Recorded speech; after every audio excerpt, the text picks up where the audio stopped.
नमस्कार साथियों, एक बार फिर इंटेलिजेंट गुरुकुल एकेडमी में आपका स्वागत है और मेरा नाम है अभिषेक और आज मैं आपको स्टैटिक जीके पढ़ाने जा रहा हूँ। स्टैटिक जीके में हमारा जो टॉपिक रहेगा वो टॉपिक प्रमुख पुरस्कार के ऊपर रहेगा, जिसमें मैं आपको प्रमुख पुरस्कार के बताऊंगा। यह वीडियो में जो मैं बताऊंगा वो रेलवे, आरआरबी, ग्रुप डी वगैरह की तैयारी के लिए है। ये और भी एग्जामों में पूछे आते हैं, तो आप इनको वीडियो को अच्छे से देखें ताकि आपको ये आसानी से याद हो सके। प्रमुख पुरस्कार इसमें से हर साल 1 या 2 नंबर का पूछा जाता है।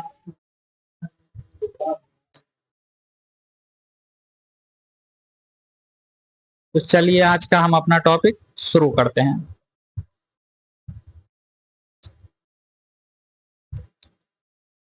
हमारा टॉपिक रहेगा प्रमुख पुरस्कार।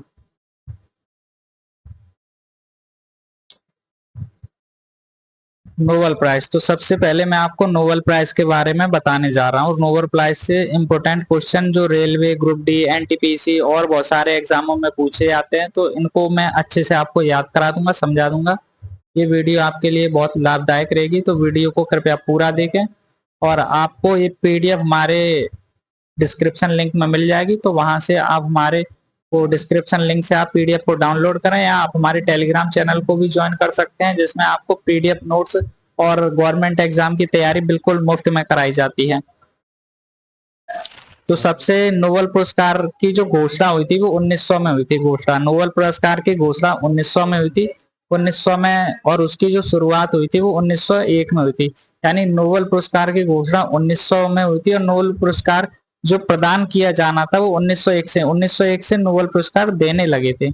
यानी 1900 में नोबेल पुरस्कार की स्थापना हुई और 1901 से नोबेल पुरस्कार प्रदान करने लगे। तो नोबेल फाउंडेशन की स्थापना कब हुई थी? 29 जून 1900 को हुई थी। कब हुई थी? 29 जून 1900 को नोबेल फाउंडेशन की स्थापना हुई थी। स्थापना कहां पर हुई? किसने की स्थापना? तो स्वीडन के महान वैज्ञानिक अल्फ्रेड नोबेल। नोबेल पुरस्कार की जो नोबेल पुरस्कार स्वीडन के महान वैज्ञानिक थे, इन्हीं यही नोबेल पुरस्कार के संस्थापक थे। इन्हीं ने नोबेल पुरस्कार की शुरुआत करी थी। स्वीडन के महान वैज्ञानिक, इन्हीं की याद में नोबेल पुरस्कार दिया जाता है। 1901 से इसकी शुरुआत हुई थी और 1900 में घोषणा हुई थी और 1901 से प्रदान किए जाने लगे। तो नोबेल पुरस्कार किसकी याद में दिया जाता है? स्वीडन के महान वैज्ञानिक अल्फ्रेड नोबेल की याद में। नोबेल पुरस्कार के संस्थापक थे, इन्हीं की याद में नोबेल पुरस्कार प्रदान किया जाता है।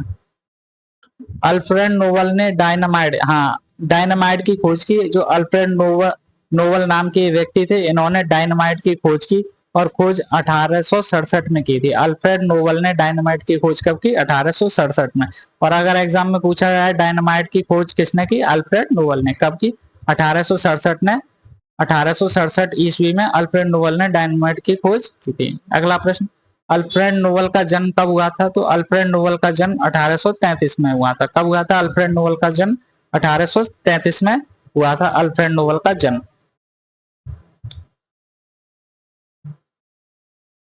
तो हमारा पहला प्रश्न, नोबेल पुरस्कार की घोषणा 1900 में हुई थी और इसको जो प्रदान करना था, देने की जो डेट थी वो 1901 से नोबेल पुरस्कार प्रदान किए जाने लगे।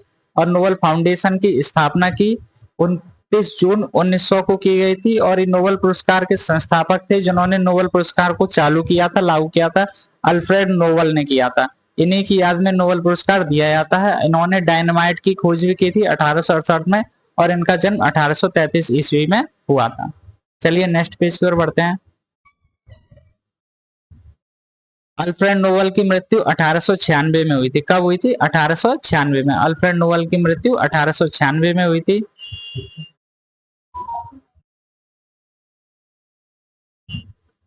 और जन्म 1833 में हुआ था। जन्म कब हुआ था? 1833 में और मृत्यु 1896 में। कब हुई थी मृत्यु? 1896 में।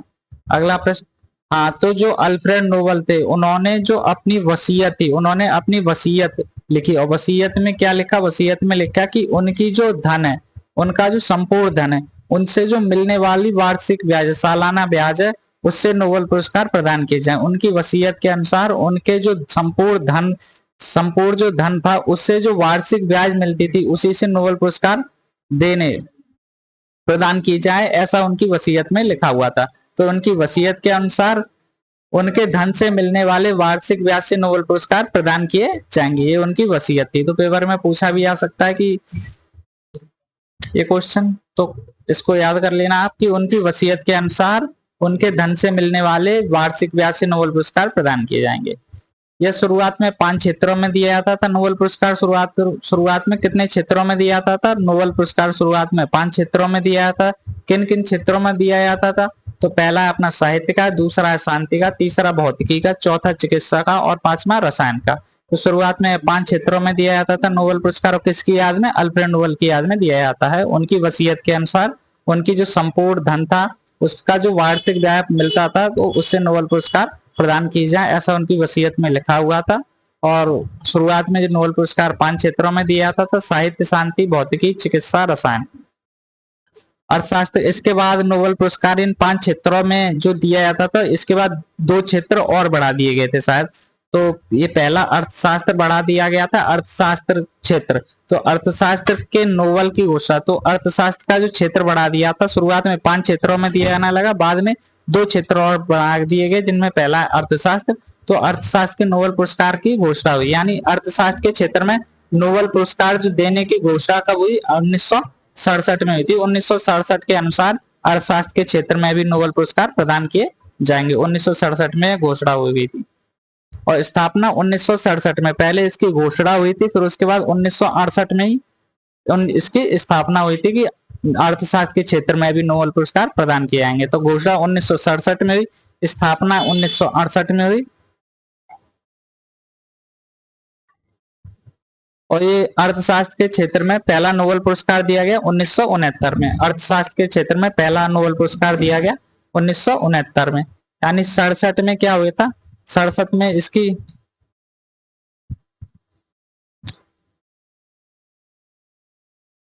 67 में इसकी घोषणा हुई, स्थापना 1968 में ही, और 1969 से नोबेल पुरस्कार प्रदान किए जाने लगे। 1967 में नोबेल पुरस्कार की घोषणा हुई, 1967 में नोबेल पुरस्कार की घोषणा हुई, 1968 से नोबेल पुरस्कार प्रदान की स्थापना हुई और 1969 से नोबेल पुरस्कार प्रदान किए जाने लगे। 67 में घोषित हुआ, 68 में स्थापना हुई और 1969 में नोबेल पुरस्कार प्रदान किए जाने लगे अर्थशास्त्र के क्षेत्र में।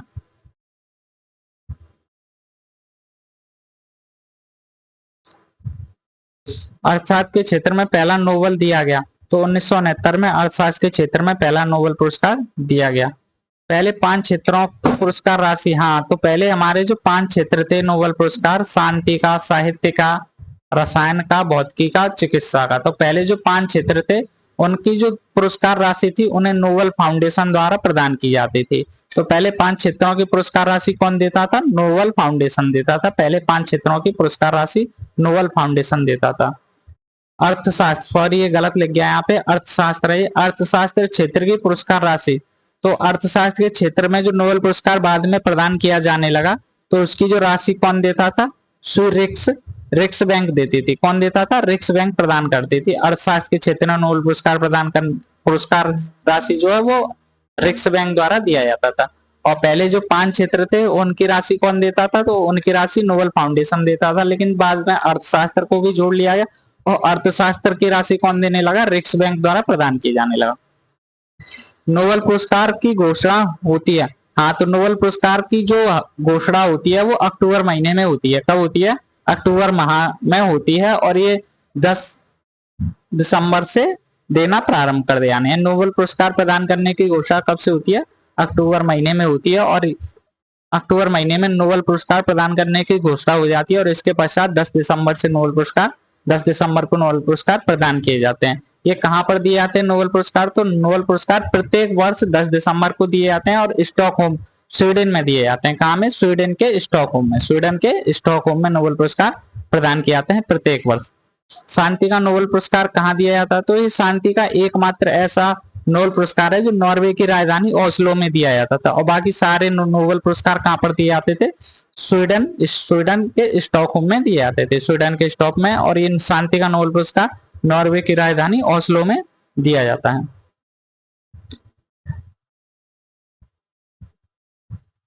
एक क्षेत्र में अधिकतम कितने लोगों को नोबेल पुरस्कार दिया जाता है? तो एक क्षेत्र में अधिकतम 3 लोगों को नोबेल पुरस्कार दिया जा सकता है। एक ही क्षेत्र में अधिकतम 3 लोगों को एक बार में नोबेल पुरस्कार प्रदान किया जा सकता है।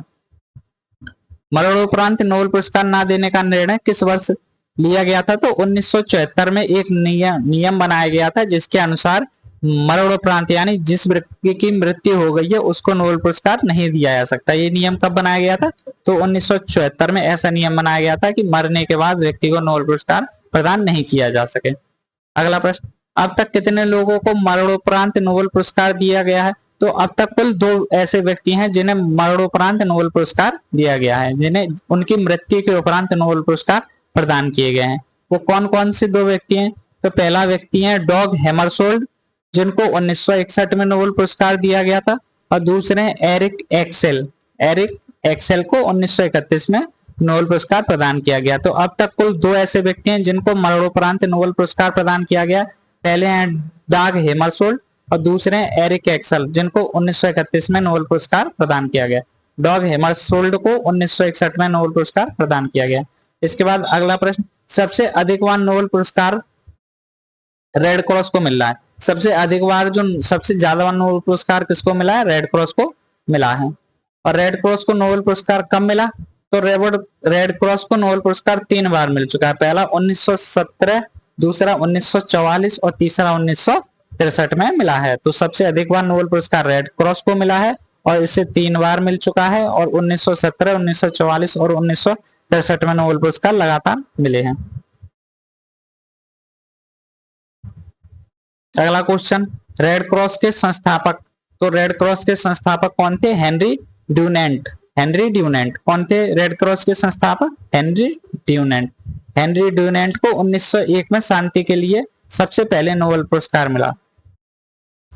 यानी सबसे पहले शांति के क्षेत्र में नोबेल पुरस्कार किसको मिला? हेनरी ड्यूनेंट को मिला। Henry Dunant. और इनके साथ फ्रेडरिक पासे नाम के एक व्यक्ति थे। फ्रेडरिक पासे और हेनरी ड्यूनेंट, इन दोनों को एक साथ ही मिला। शांति के क्षेत्र में सबसे पहले नोबेल पुरस्कार पूछा जा सकता है एग्जाम में कि शांति के क्षेत्र में सबसे पहले नोबेल पुरस्कार किसको मिला? तो 2 व्यक्तियों को मिला। पहले थे हेनरी ड्यूनेंट और दूसरे फ्रेडरिक पासे। ये पेपर में पूछा भी जा सकता है, इंपोर्टेंट क्वेश्चन है कि सबसे पहले शांति के क्षेत्र में नोबेल पुरस्कार किसको मिला? तो हेनरी ड्यूनेंट और फ्रेडरिक पासे को सबसे पहले नोबेल पुरस्कार मिला। हेनरी ड्यूनेंट कौन थे? तो हेनरी ड्यूनेंट रेड क्रॉस के संस्थापक थे। और फ्रेडरिक पासे कौन थे? तो फ्रेडरिक पासे फ्रेंच पीस सोसाइटी के संस्थापक थे। हेनरी ड्यूनेंट रेड क्रॉस के संस्थापक थे और फ्रेडरिक पासे फ्रेंच पीस सोसाइटी के संस्थापक थे। सबसे कम उम्र में नोबेल पुरस्कार प्राप्त करने वाले पुरुष कौन है? तो सबसे कम उम्र में ऐसे व्यक्ति जिनको सबसे कम उम्र में नोबेल पुरस्कार प्रदान किया गया है।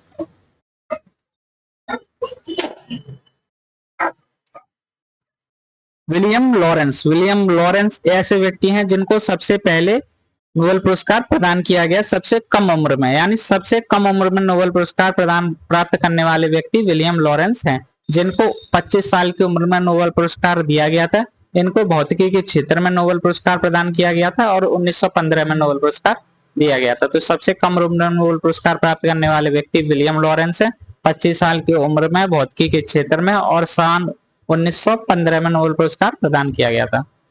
सबसे कम उम्र में नोबेल पुरस्कार पाने वाली महिला का नाम है मलाला यूसुफजई। मलाला यूसुफजई ऐसी प्रथम महिला है जिनको सबसे कम उम्र में नोबेल पुरस्कार प्रदान किया गया है। इनको मात्र 17 वर्ष की उम्र में मलाला यूसुफजई पहली महिला जिनको नोबेल पुरस्कार दिया गया था। इनकी उम्र तब 17 वर्ष की थी, यानी इनको 17 वर्ष की उम्र में नोबेल पुरस्कार प्रदान किया गया था। ये 17 वर्ष की उम्र में इन्होंने नोबेल पुरस्कार प्राप्त किया।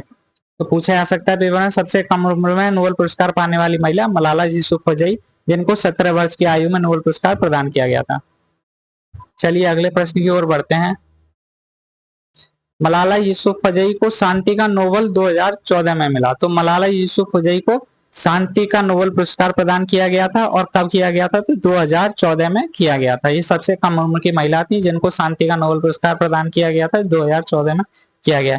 इनके साथ कैलाश सत्यार्थी को भी मिला था। कैलाश सत्यार्थी नाम के व्यक्ति को भी मलाला यूसुफजई नामक महिला के साथ नोबेल पुरस्कार प्रदान किया गया था। सबसे अधिक उम्र में नोबेल पुरस्कार पाने वाले व्यक्ति गुड गुड इनफ नाम के व्यक्ति थे जिनको सबसे अधिक उम्र में नोबेल पुरस्कार प्रदान किया गया था।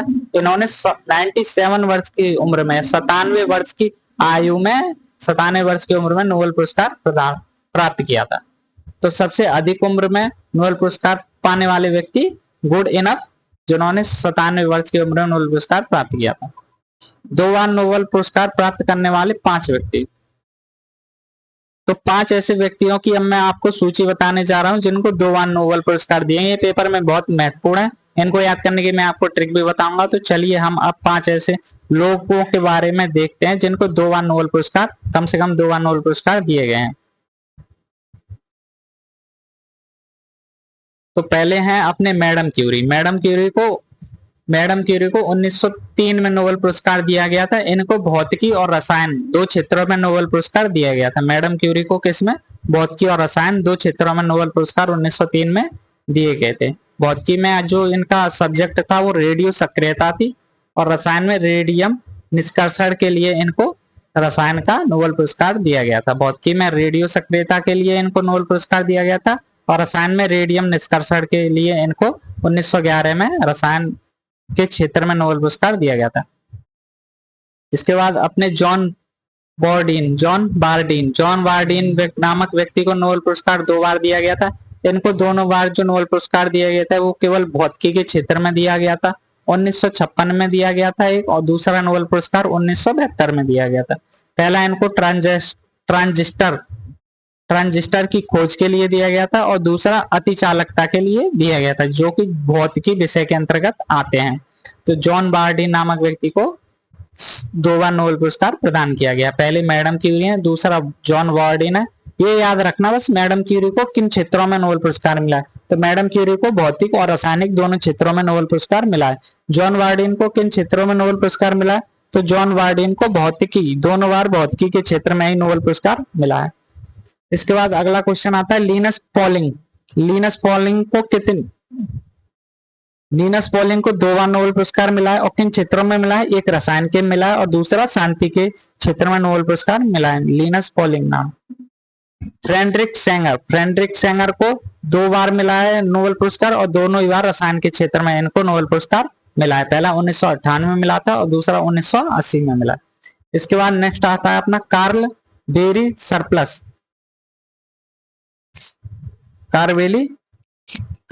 को मिला है। कार्ल बेरी को कब मिला? तो इनको दोनों बार 2001 और 2022 में मिला था, और दोनों बार रसायन के क्षेत्र में मिला था। एक बार इसका हम रिवीजन करते हैं। मैडम क्यूरी को 2 बार नोबेल पुरस्कार मिला, एक बार भौतिकी और दूसरी बार रसायन में। जॉन बार्डीन को एक बार भौतिकी और दूसरी बार भी भौतिकी के क्षेत्र में मिला है। लिनस पॉलिंग को एक बार रसायन और दूसरी बार शांति के क्षेत्र में मिला है। फ्रेडरिक सेंगर को दोनों बार रसायन के क्षेत्र में मिला है, और कार्ल बेरी को दोनों बार रसायन के क्षेत्र में मिला है। तो चलिए इसकी मैं आपको ट्रिक बताता हूं, ट्रिक याद कर लेना। मैडम से यहां से मैडम लेना। मैडम जॉन की पोल, मैडम जॉन की पोल, सर कार्ल। मैडम जॉन की पोल कार्ल सर ने खोल दी है। मैडम जॉन की पोल कार्ल सर ने खोल दी है। मैडम जॉन की पोल कार्ल सर ने खोल दी है। इसको इस प्रकार से याद कर लेना। मैडम जॉन की पोल कार्ल सर ने खोल दी है। तो मैडम से मैडम क्यूरी, जॉन की पोल, जॉन से जॉन बार्डीन, और पोल से पॉलिंग, लिनस पॉलिंग। इसके बाद आता है कार्ल सर ने खोल दिया। कार्ल से कार्ल बेरी हो जाएगा, और सर से आपका आ जाएगा फ्रेडरिक सेंगर। तो मैडम जॉन की पोल कार्ल सर ने खोल दिया। चलिए यहां तक क्लियर हो गया आपको। अब आगे बढ़ते हैं।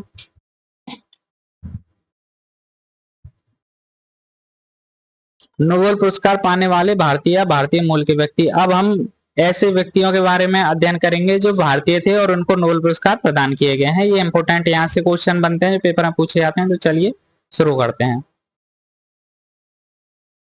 पहले थे अपने रविन्द्रनाथ टैगोर। पहले कौन थे? रविन्द्रनाथ टैगोर। तो इनको गीतांजलि के लिए नोबेल पुरस्कार प्रदान किया गया था। किसके लिए? इनकी पुस्तक गीतांजलि के लिए। रविन्द्रनाथ टैगोर को 1913 में इनकी पुस्तक गीतांजलि के लिए नोबेल पुरस्कार प्रदान किया गया था। सबसे पहले रविन्द्रनाथ टैगोर आते हैं, उनको 1913 में इनकी पुस्तक गीतांजलि के लिए नोबेल पुरस्कार प्रदान किया गया। इसके बाद इनको साहित्य के क्षेत्र में नोबेल पुरस्कार दिया गया था। ये पहले एशियाई और गैर यूरोपियन व्यक्ति थे जिनको साहित्य के क्षेत्र में नोबेल पुरस्कार प्रदान किया गया। तो पूछ भी सकता है पहले एशियाई या गैर यूरोपियन व्यक्ति कौन थे जिनको साहित्य के क्षेत्र में नोबेल पुरस्कार प्रदान किया गया था। तो रविन्द्रनाथ टैगोर पहले एशियाई या गैर यूरोपियन व्यक्ति थे जिनको साहित्य के क्षेत्र में नोबेल पुरस्कार प्रदान किया गया था 1913 में, और इनकी एक पुस्तक थी गीतांजलि जिसके ऊपर इनको नोबेल पुरस्कार प्रदान किया गया।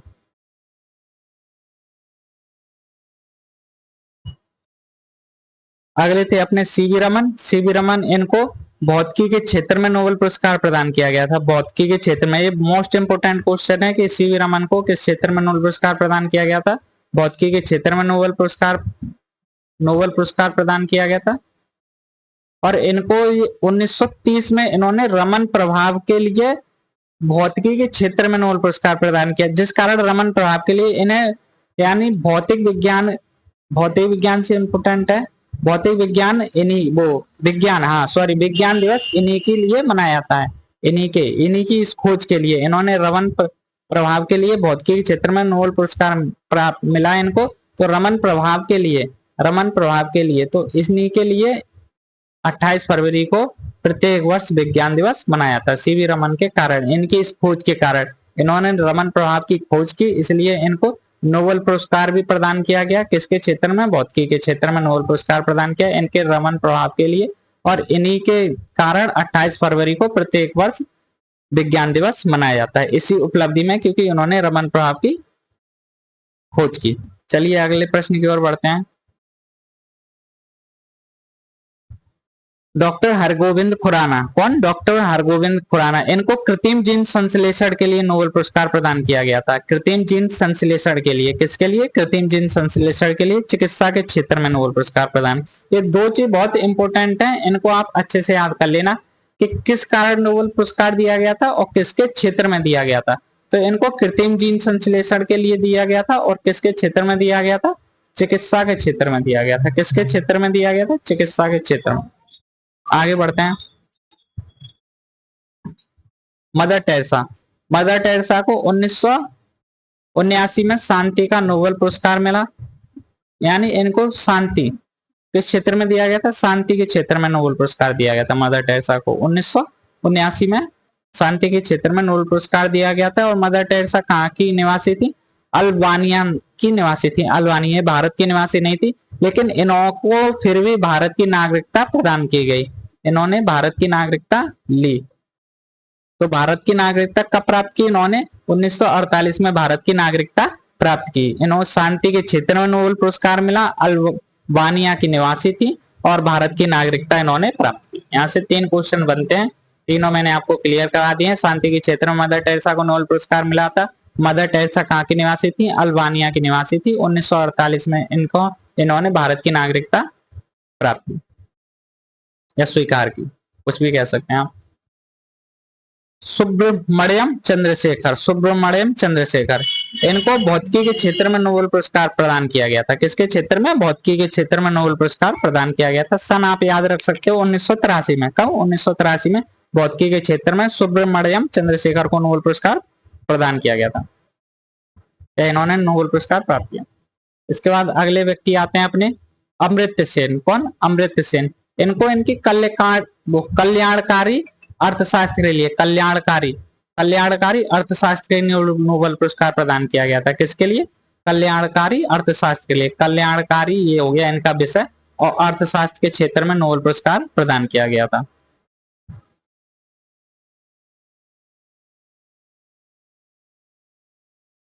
इसके बाद आते हैं बीएस नायपॉल। इनको साहित्य के क्षेत्र में नोबेल पुरस्कार प्रदान किया गया था। साहित्य का नोबेल मिला साहित्य के क्षेत्र में 2001 में नोबेल पुरस्कार प्रदान किया गया था बीएस नायपॉल। वेंकटे रमण रामकृष्णन, इनको रसायन के क्षेत्र में नोबेल पुरस्कार मिला था। रसायन के क्षेत्र में वेंकटे रमण रामकृष्णन को। इसके बाद नेक्स्ट क्वेश्चन आता है अपना कैलाश सत्यार्थी को शांति का नोबेल, यानी शांति के क्षेत्र में इनको नोबेल पुरस्कार मिला था और इनके साथ मलाला यूसुफजई, मैंने ये क्वेश्चन आपको पहले ही बता दिया, सबसे कम रुग्ण नोबेल पुरस्कार प्राप्त करने वाली महिला मलाला यूसुफजई थी, जिनको मात्र 17 वर्ष की उम्र में नोबेल पुरस्कार मिला और इनके साथ कैलाश सत्यार्थी को भी नोबेल पुरस्कार प्रदान किया गया था। इन्होंने 2014 में शांति के क्षेत्र में नोबेल पुरस्कार प्राप्त किया।